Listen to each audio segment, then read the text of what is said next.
Will it be an economic revitalization for Brooklyn or the end of the soul of Brooklyn? Two warring perspectives on the controversial Atlantic Yards project, both on display today as ground was broken. Protesters sounding off because the next sound they'll hear at that site will come from bulldozers.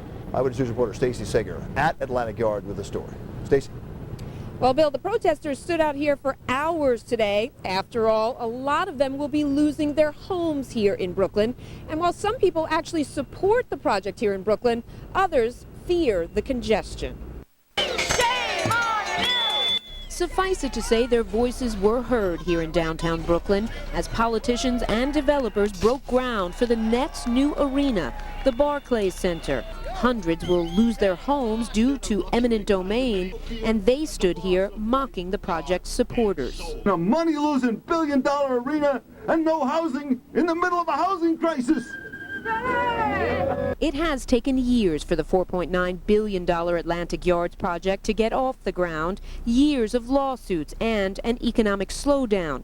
But today, Mayor Bloomberg and others pointing to the thousands of jobs the project will create and the $400 million in tax revenue. It really is sending a loud message across the country that even in these tough times, New York City is determined to keep growing, to keep moving forward, and to keep doing business. Nearby, in upscale Park Slope, some residents view the new development in that positive light, that something is better than nothing. That is, this giant hole here on Atlantic Avenue that's been here for years. And I don't really think that what's being done is as cataclysmic as people who are really strongly opposed to it make it out to be. I think construction and development generally is good for the economy. Still, there is the congestion factor.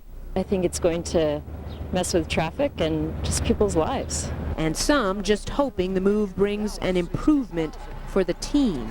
If they were like top team, okay, well, we're going to get a great team around here, but, you know, we're not.